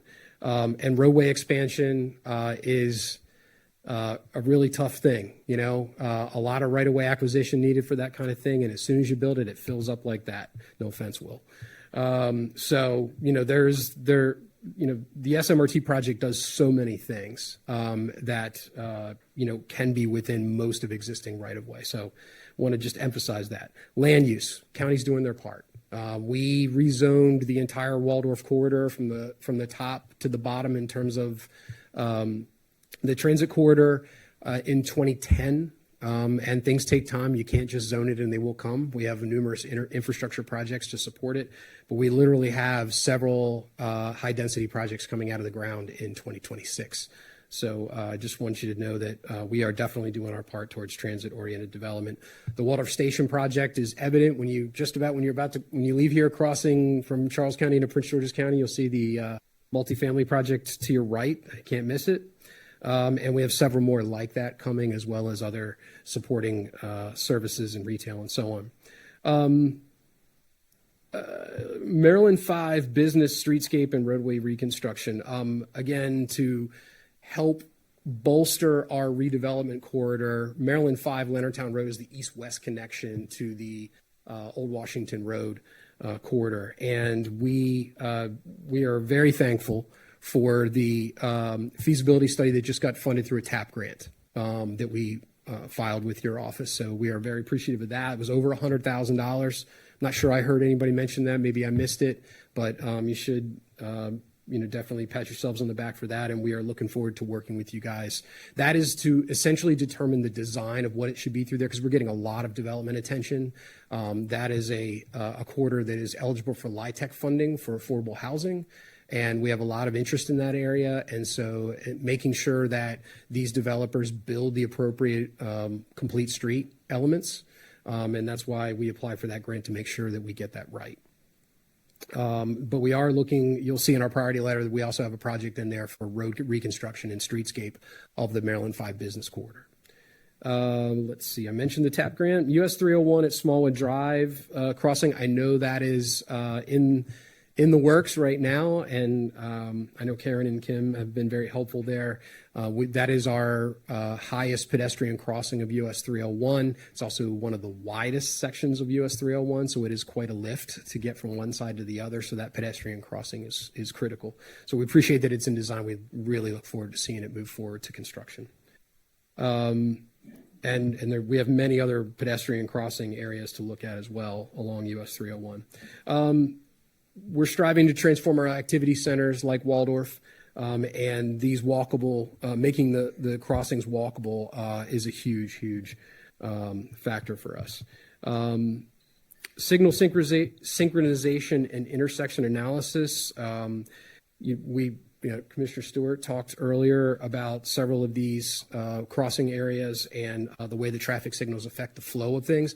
One of the things that I always remind folks of when we're looking at roadway corridors is they say, well, you need to widen the roads. Well, sometimes the road width is not the problem. It's the intersections and the control of traffic and making sure that signals are not only synchronized, but also have the pedestrian phases in them to make sure everybody can get back and forth easily. When the Nice Middleton Bridge went to 4 lanes, that definitely picked up the traffic. I'm sure Mayor James can attest to the flow and the interest through La Plata, because it is that much easier to get across the Potomac and into Charles County. So that the La Plata traffic signals are pretty much the first thing they hit after a free flow situation. So making sure that all of those intersections, those signals are optimized. We talk about this probably every year, but I can't stress how important it is. A couple of very specific intersections to focus on 228 at Festival Way. Commissioner Stewart mentioned it, so just making sure we can get it across the finish line in terms of whatever the right-of-way issue is and get that completed. St. Charles Parkway at St. Luke's Drive.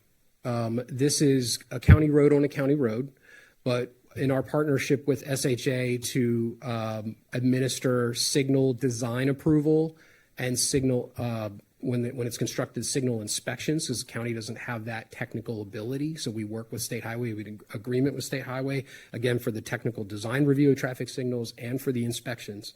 Our new elementary school at St. Charles Parkway and St. Luke Drive just opened in September.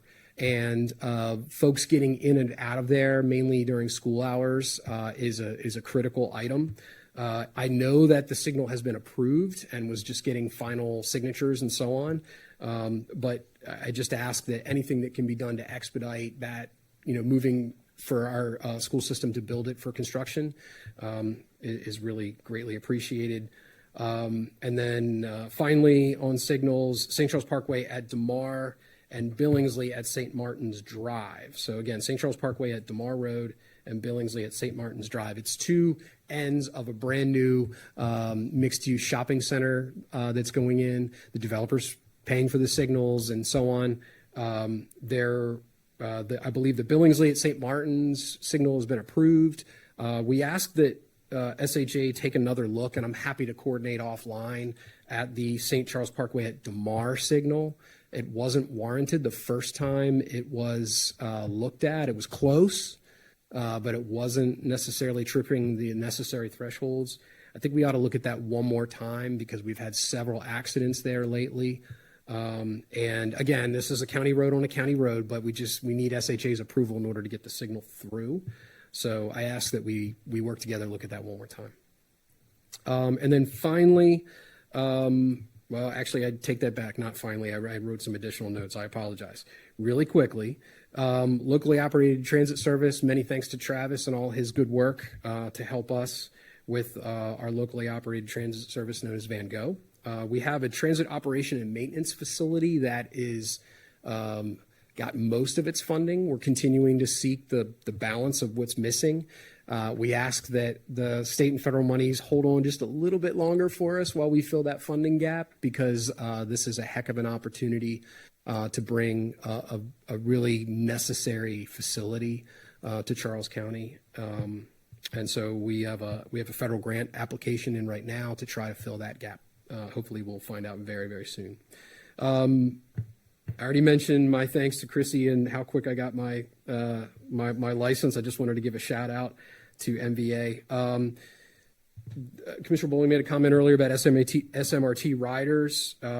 If I can be the link to the commissioners and to MTA, one of the things, like you said, the ridership analysis is going on right now. I haven't seen that yet, but one of the key pieces of that too is also travel time, because while folks are concerned about the number of stops, the last study in 2017 showed that there was, I think it was something like roughly a 15-minute advantage on the transit system versus driving.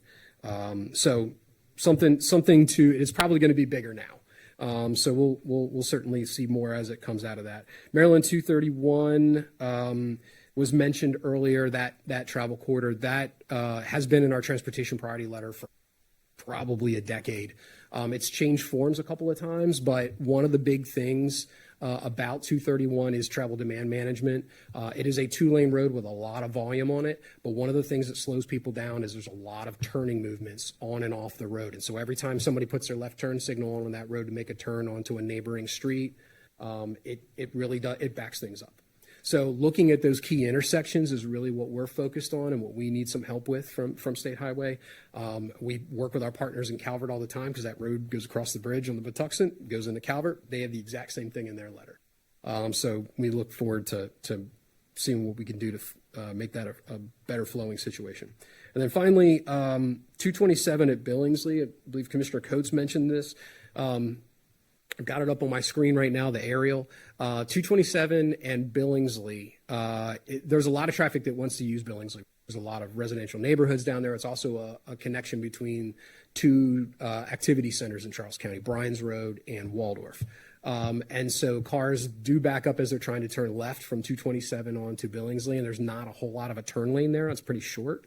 And then second, the fire department entrance when they have an emergency is only feet away. So I think there's a wonderful opportunity there because the fire chief has asked several times to have an emergency beacon there to stop traffic when they need to get out, because that is a busy road and not everybody respects the flashing lights, it seems sometimes. So having a coordinated signal created, installed in that location that could serve both functions would be a really good thing for that community. So that concludes my comments, but I'm certainly happy to answer any questions. Thank you so much. I think a lot of kind of what you shared, some of the things that we very much already on our radar. I will see if Will or Holly have any kind of specific follow-ups on any of the items that were kind of mentioned. I think you mentioned a couple of them or hit on a little bit. They're in the priority letter and were mentioned a few times, so I won't labor on those. I do want to mention Senator Jackson wasn't able to be here today, but on the Maryland 5 corridor and synchronization, we've worked extensively with him. There have been a lot of signals that have been added due to recent developments, and we have went through and have been doing synchronization where we can along the corridor. We have a few adaptive signals that are included in there as part of our TSMO plan, some that have been completed, some up near the 301 area that could be an opportunity. We provided him with some near-term, mid-term, and long-term potential solutions that scale based on long-term is like things, for example, like deciding to actually remove signals and cut off access to certain developers. That's a major change. Those kinds of solutions could relieve traffic, but certainly would reduce pedestrian connectivity and development access. And so those kind of things we think need to be done in conjunction. In terms of synchronization, it is important to recognize that some of the signals are spaced too far apart to actually synchronize. Once signals get to a certain distance, the platooning sort of breaks apart, and you can't effectively use synchronization to manage the traffic anymore. So we have done all of the synchronization that we possibly can in this area. I assure you we've looked at that ad nauseum. And there are issues where, one of the devices will have a, malfunction, a camera breaks, something happens. So we do check on that from time to time. Additionally, as a state, we are beginning to make investments in some AI technology that monitors all of our traffic signal systems statewide, so that it'll basically say, this is what happened yesterday, this is what happened yesterday. Oh, today looks different for some reason, go check that signal. And we can look at it from a network perspective and identify locations that are potential warning spots, and our signal techs are looking at them. So we are both using synchronization as much as possible in Maryland 5. We really have, I think we've tapped that opportunity as much as we can. We've come up with some solutions, and I'd be happy to meet with you, Jason, and walk through what we presented to Senator Jackson. On the several local requests, we will follow up with our OOTS team to get with you and try to prioritize both, just seeing if we can just clear them out. If there's any issues, we'll schedule a follow-up to resolve that.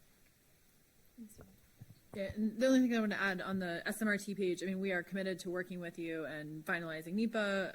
We have the contract available, the consultant you prefer, we've all of that, so fully committed to that. So we'll take a look at the CTP page and make sure that that's clear, but that is the commitment from the state. And then on the Van Gogh facility, I would say for the past 10 years, there's been a huge need and desire for facilities across the state, right? Like we opened one in Frederick a couple years ago, like it continues. And so the lots team has been working really closely because we couldn't afford them all at one time. And so how do we space them out and get them there? We're fully committed. We love doing facilities and opening facilities. So we're fully committed to the Van Gogh facility, and we'll make sure that we're working with you to allow that to happen. And we do understand it takes time to get funding for those kind of, once every third year type of needs. And so we're happy to work with you on that. So I'm not sure if Mr. Hodge is still on. If he is, I wanted to give him a couple of minutes to kind of close the meeting out. Can you hear me, Ruben? Can you hear me? Loud and clear. Very good. Thank you. And I appreciate the few minutes to touch on the SMART project. A couple of basic facts that may be good for the group to hear. It's been 37 years since we began this project. And that began with a letter to Governor Schaefer from the Tri-County Council when I was director of the council. So we're measuring the length of this project in decades rather than years. It's important to note that there are 500,000, 500,000 people living in the commuter shed of the 3015 corridor.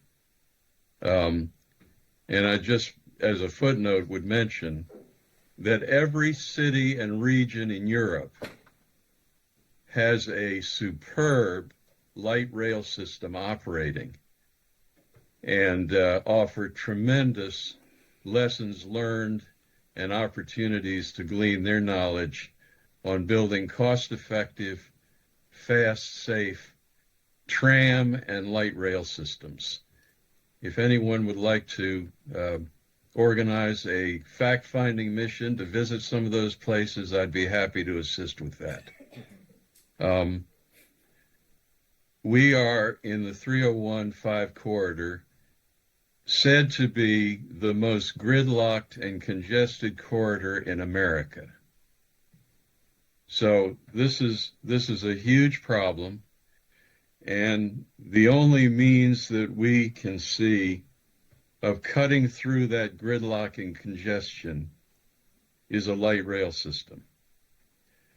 As many of you know, we had a major study in 2017, which was the 6th major study that the state has conducted on this issue, and more or less conclusively showed that bus rapid transit would be unable to handle 23 to 28,000 riders a day efficiently and keep the buses running on schedule. Light rail is easily expanded and can handle those numbers. There's another critical point here. We have a two-pronged goal in this project. One goal is mobility. The other goal is economic growth and development. Buses are not catalysts for private investment. If we want to fulfill the potential of a light rail system to create economic opportunities and economic growth around the transit stations from White Plains to Branch Avenue, then light rail is the igniter of that process. Another point that was raised today, the 2017 study said that it would be a 36-minute ride from White Plains to the Green Line station. Compare that to the suffering of our people commuting that distance by automobile, and you can see the obvious advantages here. And I assume that the PEL study will restudy that and reinvestigate that and come up with new numbers. This will be the most consequential and transformative economic project in the history of Southern Maryland, second perhaps only to the consolidation of 6,000 jobs at Pax River in the decade of the 90s. It will be one of the largest economic development projects in the state of Maryland, and the projections are that it will bring billions of dollars of investment in the corridor. And finally, in terms of BRT, which continues to come up like an old chestnut, the cost of BRT is not insignificant. The cost of BRT is about 75% of the cost of a light rail line. And wouldn't it be awful if we discovered, because of the rapid growth in this corridor, that we would spend 75% of the system we needed only to have to redo it later. A couple other quick points. When I looked at the CTP, I expected to see $20 million, $10 million state, $10 million federal in the years running up to the end of 2028. It's very important that we complete this NEPA process, secure a record of decision before we have a new administration at the federal level. So I would like to see $20 million in the 3 years running up to the end of 2028. And today we don't see that. The mandate that our legislators gave MDOT in 2021 was a mandate to match the federal funding. And we have 2 appropriations of $5 million from the Congress, and we only have one $5 million appropriation from the state. That needs to be corrected. And we need to make sure we've got adequate funding to complete the phase that was mandated by the legislature in 2021, which is to complete the design, engineering, NEPA, and secure a record of decision for this project. Finally, our commuters are suffering. They're not waiting for another study. They're waiting for action and results. I don't know how many audiences I've gone before to tell them that we have years and years more of studies to do before we start building this thing. We need to get off the obsession with process and on to a passion for results. So thank you for the opportunity to say a few words to you about this absolutely critical project for the people of the corridor and the region. Thank you, Gary. I just want to make sure I'm correcting for the record, and I do appreciate the passion and support of SMRT.